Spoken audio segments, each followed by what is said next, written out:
মহিলারা যদি 5 জন এক জায়গাতে হয়, কক কক কক কক কক করে আসতে এলাকা গরম। আর যদি গরম নাও করে, এদিন আর আপনার পত্রিকা পড়ার কোনো দরকার নাই। সব নিউজ এই 5 জন মহিলা যদি এক জায়গাতে হয়, এলাকার ভিত্তি কার গরো কি হইতেছে সব আপনার ডিটেলস আপনাকে শোনাই দিতে পারবে। সব এর কাছে খবর আছে।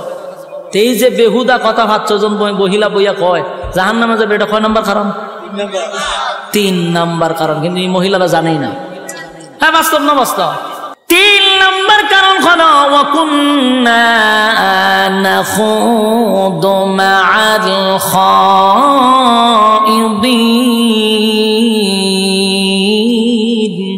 জাহান্নামে যাওয়ার 3 নাম্বার কারণ অনর্থক যারা কথা বলবে, বেহুদা যারা কথা বলবে, জাহান্নামে যাওয়ার এটা 3 নাম্বার কারণ।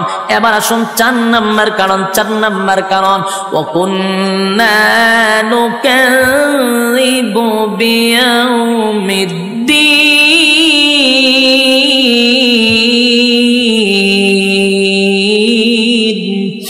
ওয়াকুন্না নুকাযযিবু বিয়াউমিদ্দিন। 4 নাম্বার, যারা পরকালের উপরে বিশ্বাস করে না। পৃথিবীতে যত মানুষ আছে, কোন মানুষ জাহান্নামে যাইতে চায়? মুসলিম ও মুসলিম কেউ জাহান্নামে যাইতে চায়? মুসলমান তো নাই। হিন্দুরা জিজ্ঞাসা করেন মরার পরে কই যাইতেন? স্বর্গে। কোথায়? স্বর্গে মানে এরা জান্নাত, নরক মানে জাহান্নাম। তো এরা স্বর্গে যাইতে চায়। মোট কথা কেউ জাহান্নামে যেতে চায় না। তো জাহান্নামীরা জাহান্নামে কেন গেছে? এরকম জাহান্নামীদের কিছু বক্তব্য আছে।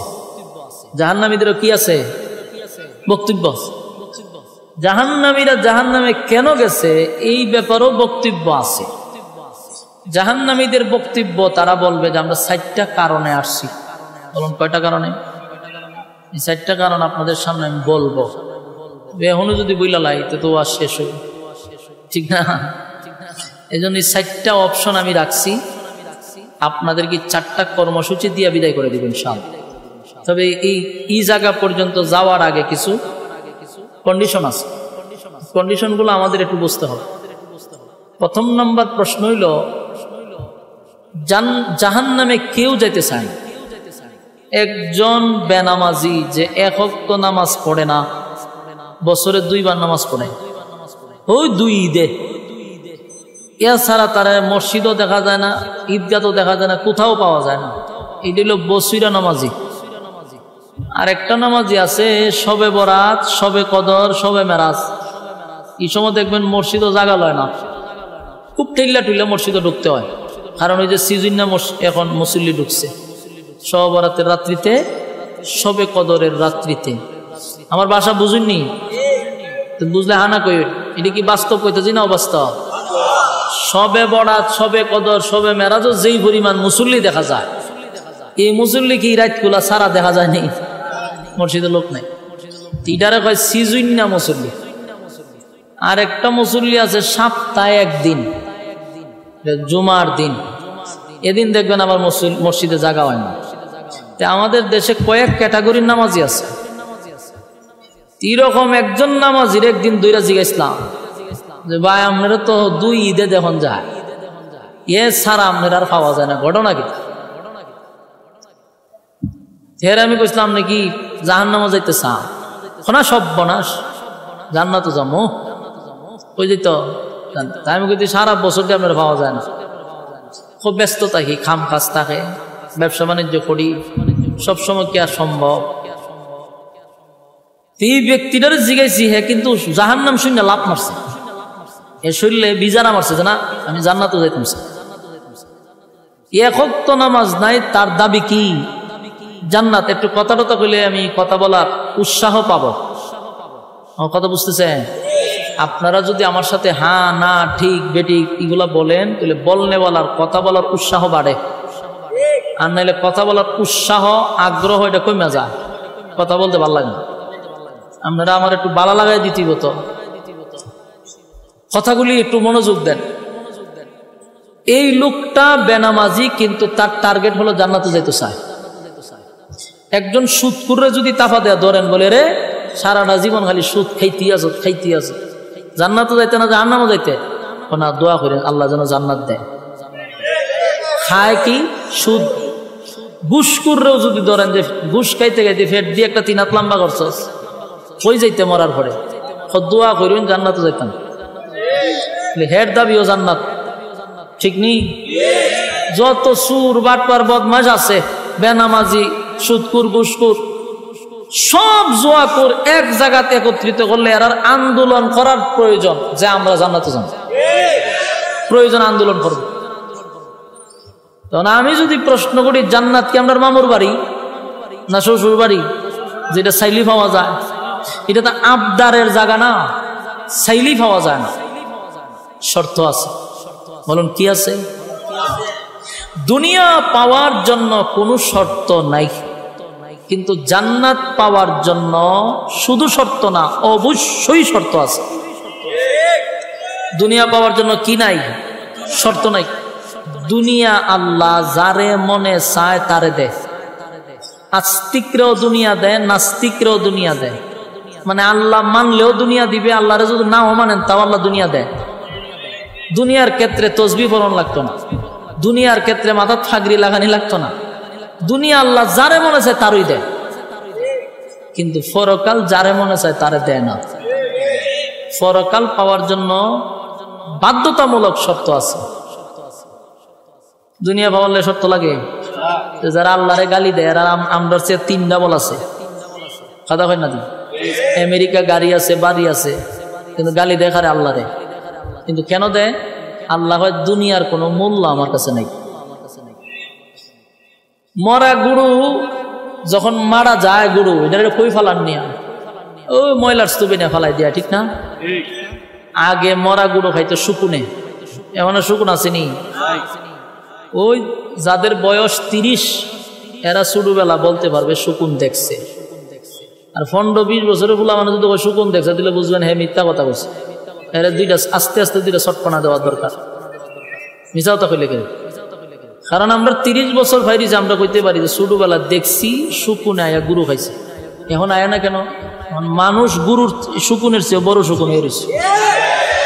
শুকুনে মানুষে ডরা, মানুষে এখন শুকুনে মানুষটা ডরা, ভয় পায়। কারণ মানুষ মরা গরু শুদ্ধ খায়ালা, গরুর ভিতরে একটা বুরুলি থাকে, এটা শুদ্ধ মানুষ খায়ালা। শুকুনে চিন্তা করছে যে লাভ নাই। আগে আমরা যেটি খাইতাম এটি মানুষে খায়, তার গিয়ে কি দরকার? তো মরা গরু যখন মারা যায় মালিকের কাছে এটার আর কোনো মূল্য থাকেনি, শেষ, মূল্য শেষ। তখন এটারে ফালাই দিলে এক সাইডে দা কুকুরে খাইতেছে, এক সাইডে দা শিয়ালে খাইতেছে, এক সাইডে দা শুকুনে খাইতেছে, অন্য সাইডে দা পোকা মাকড়ে খাইতেছে। মালিকের কোনো বাধা দেয়? হ্যাঁ খাইস না কয়। মালিকের এটা কোনো মূল্যই নেই। এই জন্য কে খাইলো, কোন প্রাণী খাইলো, এটা মালিকের দেখার বিষয় না। দুনিয়াটা হলো একটা মরা গুরুর মতো, এটারে নাস্তিকেও খায়, আস্তিকেও খায়, আল্লাহ মানলেওয়ালারাও খায়, আল্লাহ না মানলেওয়ালারাও খায়। আল্লাহ বাধা দেয় না, তাই না? এটা মরা গরুর মতো খাইতে থাক, খায় ইচ্ছা মতো। কিন্তু পরকাল বড় দামি। পরকাল জিতা গরুর উপরে কেউ খামড় দেয়, আমরা শুদ্ধ খামড় মেরে ধরে রাখবো মালিকে, ঠিক নেই? জিতা গরুর উপরে একটা যুগ ধরলেও এটা টাইনা ছিঁড়ে, বড় দামি। জান্নাত পরকাল এটা আল্লাহ সবাইরে দিবে না। কাদেরকে দিবে? 1 নম্বর শর্ত, ইল্লাল্লাযীনা আমানু, যারা ঈমান আনবে আল্লাহর উপরে। বলুন 1 নম্বর শর্ত কি? ইল্লাল্লাযীনা আমানু, তোমরা ঈমান আনো আমি আল্লাহর উপর। কোন বেঈমানকে আল্লাহ জান্নাত দিবে না। বলুন জান্নাতে যাওয়ার জন্য 1 নম্বর শর্ত কি? ঈমান। 2 নম্বর শর্ত ওয়া আমিলুস সালিহাত, নেক আমল করতে হবে। 1 নম্বর ঈমান, 2 নম্বর নেক আমল। ঈমান আর আমল লইয়া যদি কবরে যান, গুনার কারণে আগুনে জ্বালাবে পোড়াবে ভিন্ন, কিন্তু একটা সময় উঠাইয়া আবার জান্নাত আল্লাহ ঢুকাবে। কেন? ওই যে জাররা পরিমাণ ঈমান আছে, এই জন্য ঢুকাইব আবার জান্নাতে। কিন্তু ঈমান যদি না থাকে অনন্তকালের জন্য জাহান্নামের আগুনে জ্বলতেই হবে, জান্নাতের গ্রাণ আর পাওয়া যাবে না। এই জন্য 1 নম্বর শর্ত হইল ঈমান। 1 নম্বর শর্ত কি? ঈমান আনতে। এখন আপনারা যারা এখানে বই নিছেন সবাই তো বসা, আওয়াজ যাদের কানে যাইতেছে সবাই বুঝো 1 নম্বর শর্ত যদি হয় ঈমান, তে আমরা সবাই ঈমান আনছি। এখানে যারা বসছে সবাই ঈমানদার না বেঈমান? সব ঈমানের দাবি লইয়া বসছে। তা আমরা তো আল্লাহ কইছে 1 নম্বর শর্ত ঈমান আনো, আমরা তো সবাই ঈমান আনছি। কিন্তু প্রশ্নটা হইল ঈমান আনার পরেও আল্লাহ ঈমানদারকেই কেন ওয়াজ করে? আল্লাহ ঘুরাইয়া ঘুরাইয়া খালি ঈমানদারই বলে। জাহান্নাম থেকে বাঁচার জন্য ঈমানদার কি বলে? আল্লাহকে ভয় করার জন্য ঈমানদার কি বলে? ঈমান আনার কথা ঈমানদার কি বলে? অথচ বেঈমানকে আল্লাহ বলে না, ঈমানদাররে বলে। কিন্তু আমরা তো ঈমান আনছি, আনার পরেও কেন বলে ঈমান আনো? বোঝা গেল আমাদের ঈমানের মধ্যে বেজাল আছে। বেজাল না থাকলে আমরা কই কেন? ইয়া আইয়ুহাল্লাযীনা আমানু কু আনফুসাকুম ওয়া আহলিকুম নারা। এখানে আল্লাহ কয়, হে ঈমানদারেরা, জাহান্নামের আগুন থেকে বাঁচো এবং তোমার পরিবার আহালকেও বাঁচাও। কেন কোনো বেঈমানরে কইছে না ঈমানদাররে কইছে? ঈমান, আমরা ঈমান আনছি, জাহান্নাম থেকে বাঁচার কথা কয় কেন? বোঝা গেল বেজাল আছে। ইয়া আইয়ুহাল্লাযীনা আমানুত্তাকুল্লাহা হাক্কা তুকাতিহ। হে ঈমানদারেরা, আমি আল্লাহকে ভয় করো, ভয় করার মতো। এই কেন ঈমানদারই কয় কথা কোন ঠিক? ঘটনা হইল জ্বর উঠলে পরে একটা বগলের নিচে একটা কলম রাখে, এটা কতক্ষণ রাখার পরে একটা পয়েন্ট ওঠে 102, 103, এটার থার্মোমিটার। এটারে কি কয়? এটা তো জ্বর মাপে। কিন্তু পৃথিবীতে ঈমান মাপার কোনো থার্মোমিটার নেই, আসেনি? ঈমান মাপার থার্মোমিটার না থাকার কারণে একটা লোকরে আমরা ডাইরেক্ট বেঈমান বলতে পারি না, কারণ আমি তো মাপছি না। ঈমান মাপার থার্মোমিটার না থাকার কারণে সুৎকুর, বিশ্ববিখ্যাত সুৎকুর, গোটা পৃথিবীর গবেষকরা বাড়ি চালান দিছে, দিয়া বাড়ি করে আনছে যে বিশ্বের মধ্যে সবচেয়ে বড় সুৎকুর কোন জায়গাতে আছে। বাড়ি চালান দিয়া যখন ছেড়ে দিছে যে এটা বাড়ি বাংলাদেশে ঢুকছে, টাইন্না বাই করছে ডক্টর ইউনূসরে। গোটা পৃথিবীতে ডক্টর ইউনূসরে 1 নম্বরে চিনে যে উনি বিশ্ববিখ্যাত সুৎকুর। এই বাড়ি চালান দা বাই করছে। এরপরে কয় আমরা যত বড় সুৎকুর বাংলাদেশে বই দিয়েছেন আমরা তো জানি না, আইন আমরা একটা পুরস্কার দিই, দিছে সেরা পুরস্কার, এটা হলো নোবেল পুরস্কার। সফল সুৎকুর সে, গোটা বিশ্বের মধ্যে তারে এখন মডেল মনে করে। এমন বিশ্ববিখ্যাত সুৎকুর ডক্টর ইউনূসরে যদি আপনি বলেন যে স্যার আপনি ঈমানদার না বেঈমান, কি বলবে? বলবে আমি ফাক্কা ঈমানদার। বেঈমান কইতো না জীবনও। বেনামাজিরও যদি জিগান আপনি ঈমানদার না বেঈমান, কইবে আমি ফাক্কা ঈমানদার। জানাকুরও যদি জিগান হেও কয় ঈমানদার। হ্যাঁ, লম্পট বদমাশগুলি সবগুলি কয় আমরা ঈমানদার। আমার প্রশ্ন হলো, ওই যে থার্মোমিটার না থাকার কারণে সুৎকুরেও হয় ঈমানদার, ঘুষখোরেও হয় ঈমানদার, বেনামাজিও হয় ঈমানদার, বেফরদাওয়ালাও হয় ঈমানদার, আল্লাহ সরাসরি মানে কিন্তু আল্লাহর আইন কানুন মানে না এমন লোকও হয় আমি ঈমানদার।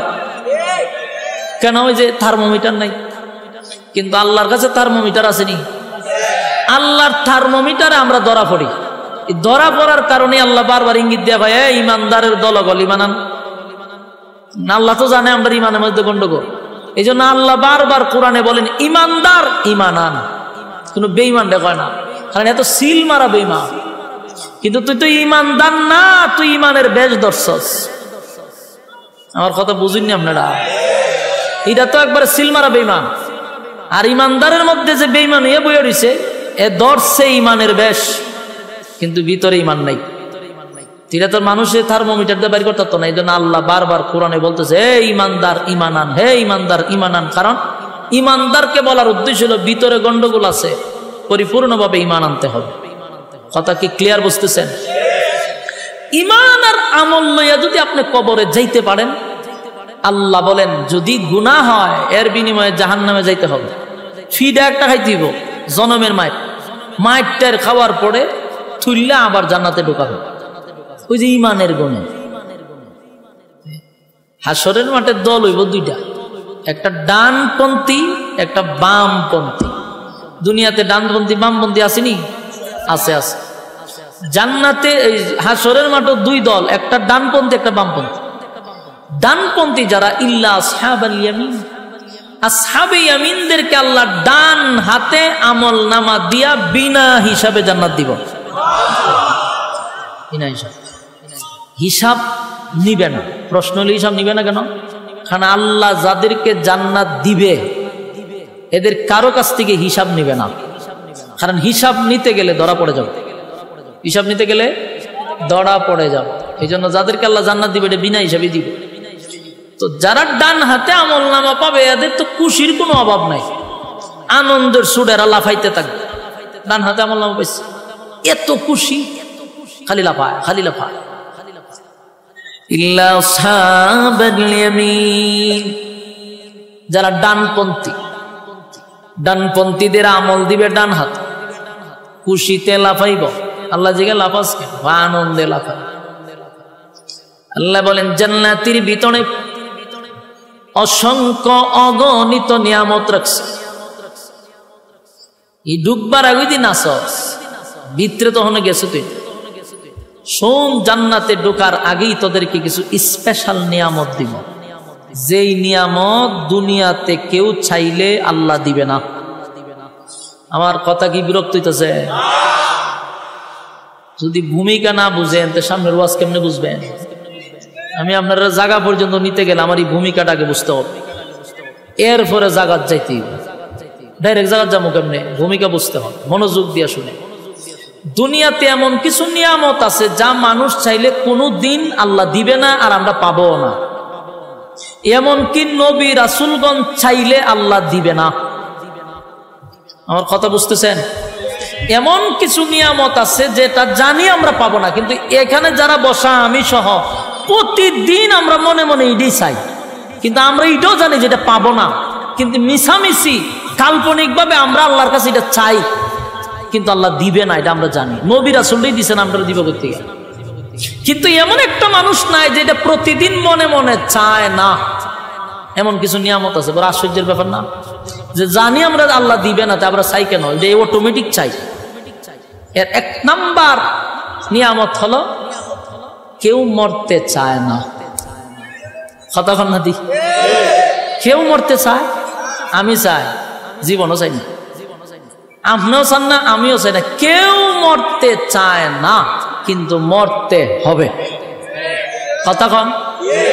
মরতে চায়, মরতে নবীরাও যুদ্ধ আল্লাহ আমার মরণ দিয়ে না কবলিত। আপনি আমি যুদ্ধ বলি গিয়ে মক্কার সামনে গিয়ে খানায় খাওয়ার শুধু আল্লাহ আমার মরণ দিয়ে না, মরণ দিয়ে না, মরণ দিয়ে না, মরণ দিয়ে না, হারা জীবনে যুদ্ধ করি কবলিব নি। তিনি এটা জানি আমরা জিন্দিগিতে পাইতাম না, কিন্তু প্রতিটা মানুষ খালি একটার বার্তা না মরতাম। কেউ মরতে চায়, এই নিয়ামত দুনিয়াতে কেউ পাবে না আমরা জানি, এরপরে মনে মনে চাই, মরতে চাই না। আল্লাহ কয় জান্নাতে ঢুকার সাথে সাথে নিয়ামত ফ্রি, আর কোনোদিন মরবি না। সুবহানাল্লাহ। জান্নাতে কি নাই? মরণ নামক বস্তুটারে মেরে নেব। মরণ নামক বস্তুটারে আল্লাহ জবাই করবো জান্নাতীদের সামনে, যে আজকের থেকে অনন্ত কালের জন্য তোরা বসবাস কর, আর মরণ নেই। সুবহানাল্লাহ। এক নাম্বার মরণ নাই। এক নাম্বার কি নাই? জান্নাতের ভিতরে, জাহান্নামের ভিতরে মরণ নাই। ওইসিনি বালাগা। জাহান্নামের ভিতরেও মরণ নাই। জান্নাতের ভিতরে যেমন নাই, জাহান্নামের ভিতরে নাই, মরণ নাই। এক নাম্বার হলো মরণ নাই। দুনিয়াতে যদি কেউ চায়, বলুন এটা আল্লাহ দিবে? কেউ পাবে? এই নবী রাসূল যদি আল্লাহর দরবারে দরখাস্ত করত, মালিক আমাদেরকে মরণ দিয়েন না, দোয়া কি কবুল হইত? কুল্লু নাফসিন যায়িকাতুল মাউত, প্রত্যেকটা প্রাণী তার মৃত্যুর স্বাদ গ্রহণ করতেই হবে। তাহলে দোয়া কবুল হবে। এক নাম্বার হলো মরণ নাই, মরণ নাই, মরণ নাই। দুনিয়াতে আমরা চাইবো কিন্তু পাবো না। দুনিয়া হলো আফসোসের জায়গা। দুনিয়া কিসের জায়গা? দুনিয়া আফসোসের জায়গা। দুনিয়া আফসোসের জায়গা, দুনিয়ায় মানুষ শুধু আফসোস করবে, জান্নাত আফসোসের জায়গা নয়। আল্লাহ বলেন 1 নাম্বার হলো দুনিয়াতে কেউ মরতে চায় না রে, কিন্তু মরতে হবে, মরতে হবে। জান্নাতের ভিতরে ঢোকার সাথে সাথে আর কোনোদিন মরবি না। কয় নাম্বার? আত গণ্যেন যে কোনটা কোনটা আপনার সান, এটা যে ফাইতেন না, আত গণেন। 1 নাম্বার মরণ নাই।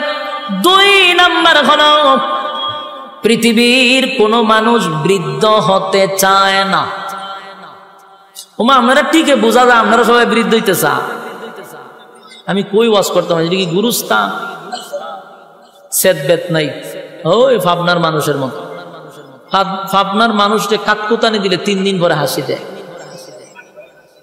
আমি আজকে আইছি, আজকে হইতে আইছি জানেন, নাটুর থেকে আইছি কেন প্রোগ্রাম করতাম। গতকালকে নাটুরে প্রোগ্রাম ছিল, ডাইরেক্ট নাটুর থেকে এখানে আইছি। এখানকার মানুষই তো বড় মারাত্মক, কাতকুতানি দিল হাসি দেয় না। আপনারা তো নারায়ণগঞ্জ মানে কি বাংলাদেশের মধ্যে একটা উন্নত মানের একটা জেলা হইল নারায়ণগঞ্জ, এবং আপনারা সচেতন। আপনারা যদি আওয়াজ না দেন তে ভাবনায় যদি গিয়া ওয়াজ করি লাভ হইব? ঠিকানার এখানে সমানে লইব কেমনি? একটু কথা কইেন, আমার কথাগুলি আপনি আঙ্গুলো গনেন, মনে মনে দেখেন তো এটি আপনি চাননি। আল্লাহ কইছে এটি চাইলে দুনিয়া দিবে না, কোন কোন জিনিস দিবে না এটা একটু গনেন। 1 নাম্বার মরণ নাই, মরণের জন্য যুদ্ধ, এখন আল্লাহ মরণ দিয়েন না, কবুল হইব। 2 নাম্বার কেউ বৃদ্ধ হইতো চায়, আপনারা চান? সাদা দাড়ি লইয়া সেলুন ঢুকে আইবার সময় খালা হইয়া বাইরে বাস্তব না। বুড়ারে যদি জিজ্ঞানাও চাচা দাড়ি দিয়ে সাদা আছেন, কালা করছেন কেড়ে, নাহলে বুড়া দেখা যায়। এই চাচা মিয়ার উদ্দেশ্য সে বুড়া হতে, কিন্তু বুড়া অন লাগবো নি। পৃথিবীর কোন মানুষ বৃদ্ধ হতে চায় না, বৃদ্ধ হতে চায় না, আমিও চাই না, আপনিও চান না, কিন্তু বৃদ্ধ আমাকে হতেই হবে। বার্ধক্যে পৌঁছে যেতে হবে। যদি হায়াত থাকে তাহলে বার্ধক্য পর্যন্ত আপনাকে নিয়ে যাবে। বয়স যত বাড়বে তখন চোখের জ্যোতি কমবে, শরীরের শক্তি কমবে, দাঁত গলি লড়াচড়া করবে, বার্ধক্যে আপনাকে পৌঁছাইয়া দিবে। কেউ যদি দোয়া করে, মালিক আমাকে আপনি বৃদ্ধ বানায়েন না, বৃদ্ধ বানায়েন না, দোয়া কি কোনদিন কবুল হবে? এটি চাইলে পাওয়া যায় না। আল্লাহ বলেন জান্নাতের ভিতরে ওয়াদা দিলাম, বান্দারে ওয়াদা দিলাম, দুনিয়াতে কেউ বৃদ্ধ হতে চায় নাই, কিন্তু বৃদ্ধ হইতে হইল। জান্নাতের ভিতরে একটা লোক বৃদ্ধ হইয়া জান্নাতে ঢুকবে না। প্রত্যেকটা জান্নাতীর বয়স হবে 32 বছর। বুঝিনি আপনারা? 32 তো হবে, কিন্তু 32 থেকে কোনোদিন বয়স 33 হবে না। এটা কারণটা কি? কারণ এটা তো শেষ নাই, জান্নাতের শুরু আছে, শেষ নাই, তো বয়স বাড়তো কেমনে? 32 বয়স, কোনদিন চামড়া ডিল হবে না, চোখের জ্যোতি কমবে না, চেহারার গ্লেজ নষ্ট হবে না। জান্নাতের ভিতরে আমার মালিক বলেন ঈমান আর আমল লইয়া যদি কেউ কবরে যাস, ওয়াদা দিলাম আর কোনদিন বৃদ্ধ হবি না। পৃথিবীর কোন মানুষ বৃদ্ধ হতে চায় না গো, কেউ বৃদ্ধ হতে চায় না, কেউ বৃদ্ধ হতে চায় না। কিন্তু এই আশা তো দুনিয়ায় পূর্ণ হবে না। দুনিয়া আফসোসের জায়গা, দুনিয়া আফসোসের জায়গা, জান্নাত আফসোসের জায়গা নয়। আল্লাহ বলেন জান্নাতের ভিতরে টাটকা যুবক বানায়া দিব রে, কমপক্ষে 32। অনেকগুলা রাওয়ায়াত আসছে 32 আসছে, 26 আসছে, এরকম ভাবে অনেকগুলা রাওয়ায়াত। সর্বনিম্ন ধরেন 32 বছর টাটকা যুবক বানায়া জান্নাতের ভিতরে রাখবে। জোরে জোরে কোন সুবহান। এই আফসোস আপনার ভিতরে আসেনি? কথা হয় না? কেউ বৃদ্ধ হতে চায় না, কিন্তু আফসোস দুনিয়ায় পড়া হবে না। দুনিয়া আফসোসের জায়গা। 3 নাম্বার হলো খাটো মানুষ যদি দোয়া করে আল্লাহ আমার লম্বা বানায়া দেন, এটা কবুল হইব নি? খাটো মানুষ লম্বা হয় না, দোয়া করলেও কোনোদিন লম্বা হবে না। অনেকের বডি একটু ভালো চায়, সবাই ভালো একটা ফিগার চায়, ঠিক নেই? না আমার শরীর, আমি সুফাত বলে আমার অর্ধেক খালি থাকে, আল্লাহ জানে কেরে শুরুর থেকে অনপুর একজন মানুষ আমি যদি দিয়ে চাপি একজন মানুষ বসতে পারবে, অথচ আমি বয়ান করি সিজনে না হয়, আমার তো সিজন আনসিজনে সারা বছরই বয়ান করার লাগে। ঘরে ধরেন না 300, 350, 400, 500 প্রোগ্রাম করণ যায়। 500 প্রোগ্রাম যদি করি 500টা প্রোগ্রামের প্রধান বক্তা আমার থাকতে হয়। 3টা ডেলি করলে কোনো না কোনো একটা তো আমি প্রধান বক্তা আছি। আচ্ছা কোনছেন প্রধান বক্তার যে একটা বয়স একটা ফিগার থাকে, আমার কোনোটা আছে? আমি কোনো ক্যাটাগরিতে পড়ি না। আমার মাঝে মাঝে নিজেরই শরম লাগে, আমি একটা বক্তা, সাইজ মাইজ কিচ্ছু নাই, শুকনা তো শুকনা, ফাল্লাত মাপলে 60 কেজি হই না কোনো সময়। তা আমার কিন্তু মনে মনে একটা আফসোস আছে, আমার মনে মনে গীতা আছে। আপনার মাঝে মাঝে সাহেব একটু মোট হইলে ভালো আছে, এটা কিন্তু আমার মনে মনে একটা আফসোস। কিন্তু মাগার বয়স বাড়তেছে, আফসোস আর পুরা হয় না, এটা দিয়ালে কমে, লক্ষণ খুব খারাপ।